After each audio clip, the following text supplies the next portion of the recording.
Hello there YouTube, and welcome along to this coronavirus update. This is episode 3, of course. This is now week 3 of me doing these weekly updates for you here on my YouTube channel, SteveOfficial. Now, I am going to, obviously for the last couple of weeks I've been doing these coronavirus videos here on my channel. I've been doing it a little bit sort of a news style format, just bringing you up to date with what's been happening. I've decided to kind of mix it up a little bit for this video, because what I've decided to do is I've decided, instead of doing a new style format for this one, I've decided instead I'm going to do a let's talk kind of video where I kind of give you my thoughts and opinions on what's been happening this week, and of course at the same time I'm kind of informing you guys in some aspects in terms of what's been happening this week as well at the same time. So that's kind of the way that things are going to roll in this video for this week. So I just want to start off with obviously the amount of deaths that has been happening, because obviously we've had the Easter weekend at the time of recording this, and over the Easter weekend the death toll here in the UK was over 10,000. By Easter Monday it was over 11,000 was the death toll here in the UK. So it's just really awful news to hear, I know, and of course my thoughts do go out to the victims' families, to those who have lost those loved ones during this really difficult time. So my thoughts do go out to them, and I mean, obviously there is the bad news, but I mean, to be honest, it's not all been bad news this week, really, because we've had a bit of positive news. I mean, we had the news that Boris Johnson was in intensive care, which obviously I said about during last week's video, that he was in intensive care. He has been he's been obviously monitored by the fantastic NHS staff, nurses, doctors, and so many other people he has been monitored by while he was in hospital. And there was the positive news that he did come out of intensive care, which was good, really good news there. And of course he also came out of hospital as well, and before he did come out of hospital he was tested to see whether or not he did still have coronavirus or not. So he is now recovering in Chequers, so he has not returned back to Downing Street. He's not going back to work at the moment, which obviously is the sensible thing to do. Obviously is to not go back to work straight away, and obviously to just continue recovering from home, I guess you could say.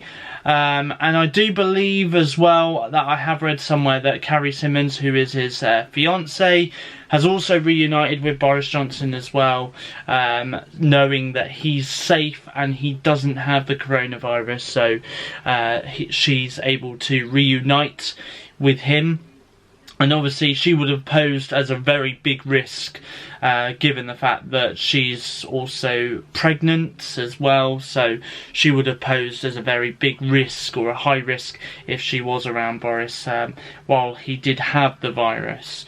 So there is some positive news this week.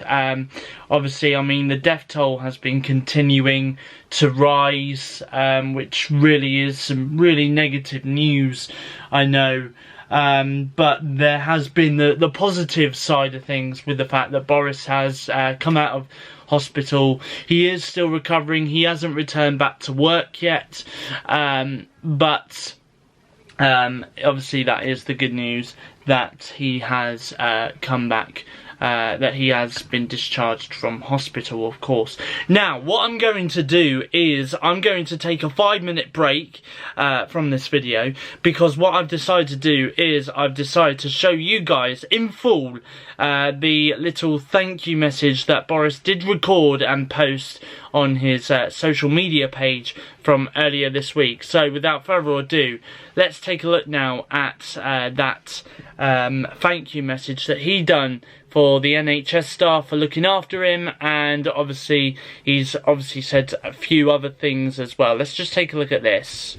I've today left hospital after a week in which the NHS has saved my life, no question. It's hard to find words to express my debt, but before I come to that, I want to thank everyone in the entire UK for the effort and the sacrifice you have made and are making. When the sun is out and the kids are at home, when the whole natural world seems at its loveliest and the outdoors is so inviting, I can only imagine how tough it has been to follow the rules on social distancing. I thank you because so many millions and millions of people across this country have been doing the right thing. Millions going through the hardship of self-isolation, faithfully, patiently, and with thought and care for others as well as for themselves. I want you to know that this Easter Sunday, I do believe that your efforts are worth it and are daily proving their worth.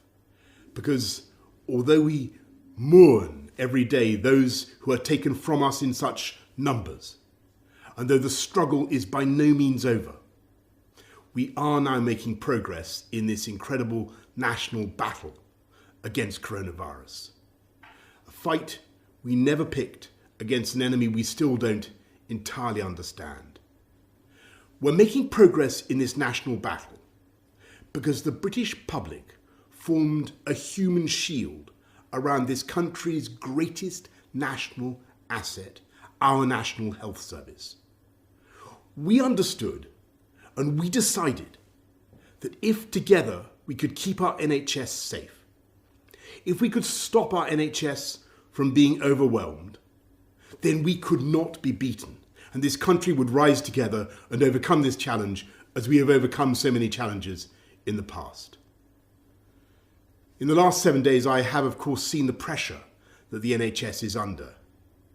I've seen the personal courage, not just of the doctors and nurses, but of everyone, the cleaners, the cooks, the healthcare workers of every description, physios, radiographers, pharmacists, who have kept coming to work, kept putting themselves in harm's way, kept risking this deadly virus.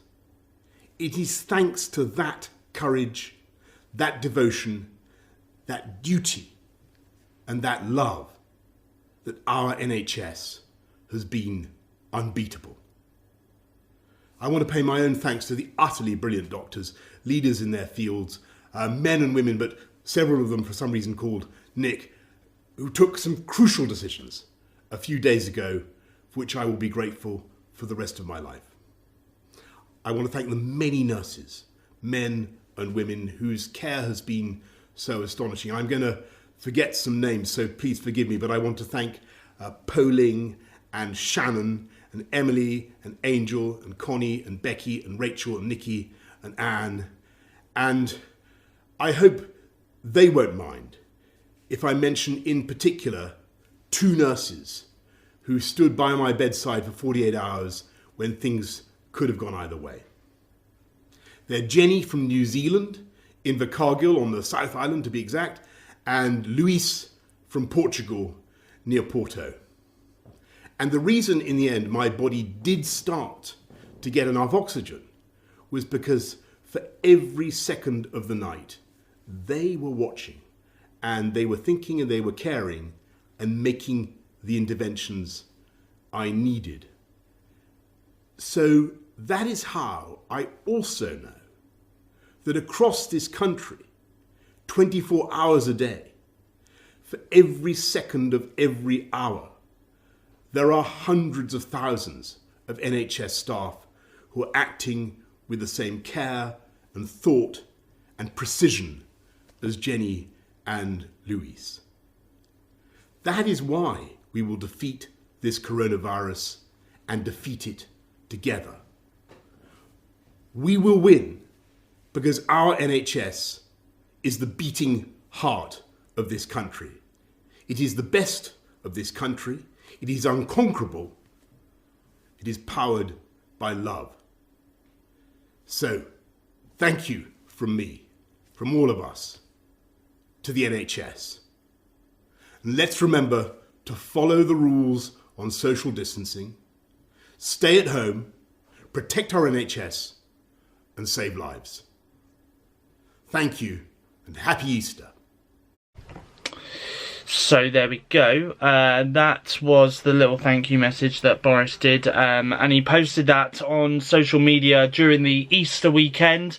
So there we go. It's just a little thank you really to the NHS staff, and some of those NHS staff he did mention in that video as well, for monitoring him and for looking after him and making sure that he had everything that he possibly could, in terms of oxygen and etc, etc, just to help him to get back up on the mend once again. So I mean, that was really good. That was really nice of him to do that little thank you message. And of course, the message still stands that he also wanted to thank the members of the public who have been abiding by the lockdown rules despite the very warm weather that we've had here in the UK, especially over the last week during the Easter weekend. I know it's been very tempting to go outside, to go to the beach and to go to your public park, etc. But obviously we're still in lockdown at the time of recording this, and yeah, there we go. So there we are. So that was a little thank you message there, which was nice.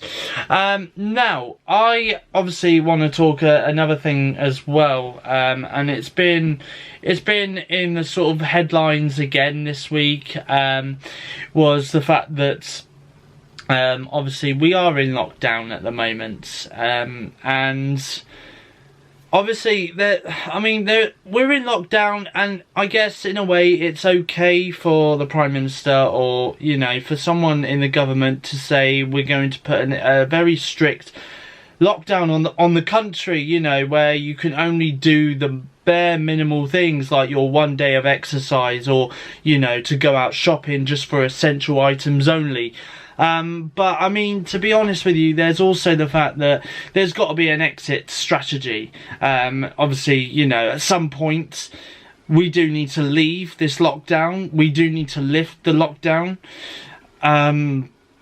You know, I mean, that's obviously something that's got to happen at some point. And there was a professor that was on recently on Good Morning Britain, actually, and I didn't see this like entire interview. I only saw a little clip of it on Twitter, but I mean, I guess in a way it also made headlines as well, because I did see it getting reported in newspapers online, like the Daily Mirror and stuff, a little bit later on during the day. But I mean, there was obviously this professor who was on, and he was being interviewed by Piers Morgan and Susanna Reid on Good Morning Britain, and he kind of said that there's got to be an exit strategy, which obviously is true.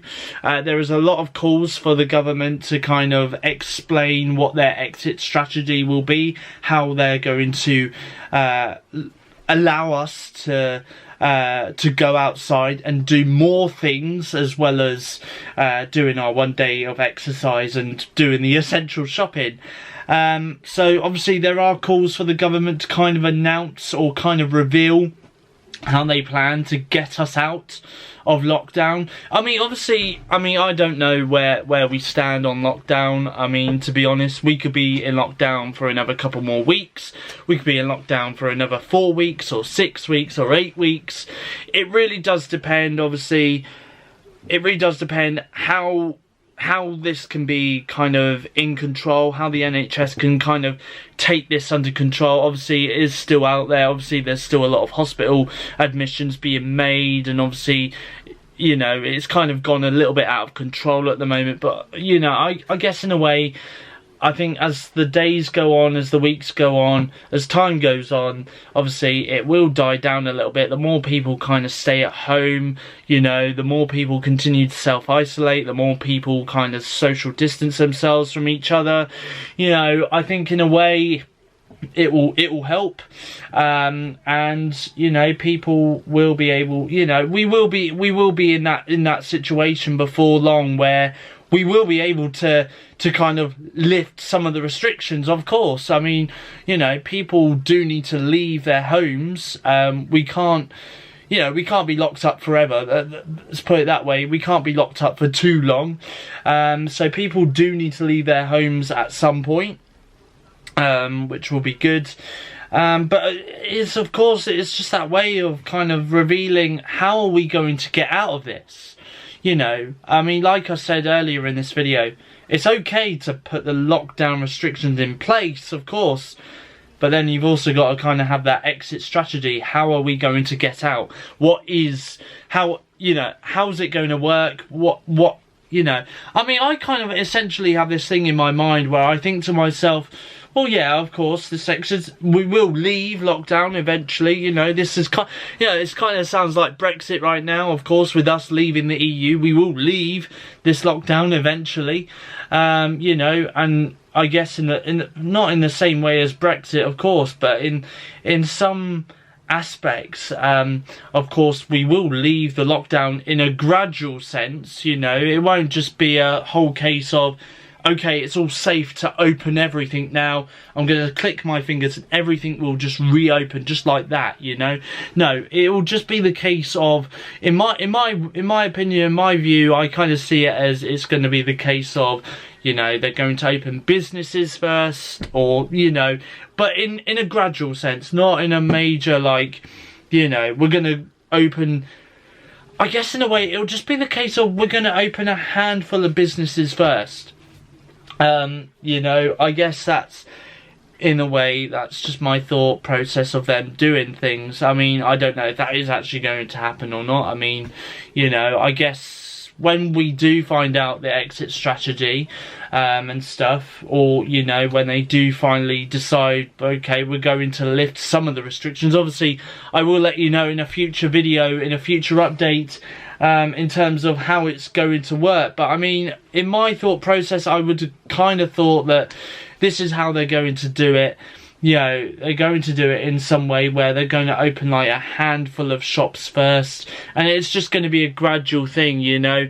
I guess like the social venues like pubs, restaurants, cinemas and stuff like that, I don't think they're going to open them for quite some considerable time, you know, given the fact that they're social events, or social venues, you know, social places that we can go to. So I do think to myself that with that kind of thing, they won't open those for quite some considerable time. I reckon, I mean, I don't know, if we say, I don't know, for example, if we started opening a handful of retailers, or something like that, from around about beginning of May. If I said beginning of May they started opening, I mean, I'm not saying this for definite, but I'm saying that, you know, if they started the exit strategy from May, you know, maybe beginning or halfway through May, and then they built it up that way, you know, and then, you know, and then maybe say like the social venues like pubs, restaurants and cinemas and stuff then began reopening again in, like, say, September. You know, I mean, I know that this is going to take a very, very long time before things do start become sort of a new normality again. I guess you could say, you know, obviously all the, like, in a way it'll be a while before all the businesses will be open again. I know that for sure. You know, but I would say, yeah, like pubs, restaurants and cinemas and stuff began reopening in, say, September, whether it's beginning or end of September at that point. You know, I think that would probably be good. You know, and I guess in a way as well, I mean, there are some I know that there are some movies that obviously, like, Disney have announced that are going to be coming out in July and August, but I reckon at that point, if they're still not, if the cinemas aren't still open here in the UK, obviously they'd have to delay those movies even further, probably to September, if they decide to reopen cinemas in September or something like that. I think it would be the same with schools as well. Obviously, they shut schools, and, you know, they obviously said that at the same time, when they announced school closures, that they weren't going to be holding A-level exams or GCSE exams for students this year. And that's why I kind of think to myself that, you know, that obviously with that being in place, that I don't think schools will be reopening on this side of the year. I reckon that schools are going to be shut now between now right through until September, and then they'll just reopen schools again in September. That's kind of my thought process on that as well. So, and given the fact that we are currently at well, we're near the, at the time of recording this, we're near the end of the Easter half term now, and given the fact that obviously we're still in lockdown, you know, and I mean, if we were in lockdown for say another 4, maybe 6 weeks, for example, I hope it doesn't come to that. I hope we're kind of in lockdown for at least another 2, maybe 3 weeks at the max. But if we were in lockdown for say another 4 to 6 weeks and schools remained shut, then obviously there's no point in kids going back to school for probably, I'd say, 2 weeks before the summer holidays started, for example. So I do reckon, to be honest, that they won't reopen schools until September. You know, so yeah, that's just my thought process on the whole exit strategy. I mean, I don't know what you think on this. Obviously, let me know in the comments below what your thoughts are on this. I mean, this is just my opinions, my thoughts, you know, and how I think that we will leave the lockdown eventually. I know that there are countries out there that have started lifting some restrictions in places, but I would kind of think that as the UK, as a nation, as the UK, I reckon that we will leave the lockdown eventually. But I reckon it would just be a gradual process, you know, which would be a good thing, I guess, because, you know, we could still have some restrictions in places. Obviously, the supermarkets and stuff, they have restrictions in places where you can have only like a certain number of customers in a store, for example. So I reckon that would still remain in place, even if a handful of businesses decided to reopen once they started to begin the lifting of the lockdown. So obviously that could be in place, and obviously it would be no surprise that they would keep social distancing in place. To be honest with you, I can't see social distancing being lifted at all for probably, I'd say, a probably good part of a year, for another year, maybe even 2 years at that max. You know, I mean, if it went on for that long, I could see social distancing being put in place until maybe the end of next year, maybe beginning of 2022. So there is also that as well, you know. But I mean, to be honest with you, I can see this country and other countries being very different in terms of the way how we socialise and meet people, you know, and how close we are to them when we do come out of this anyway. That is just my thoughts, is how different it's going to be. I don't think we're going to be straight away meeting people and shaking hands with them and stuff like that. And even if we do end up meeting them and shaking hands with them, I think straight away a lot of people will probably use like hand sanitizer to kind of, you know, sanitize their hands once they've finished handshaking with them.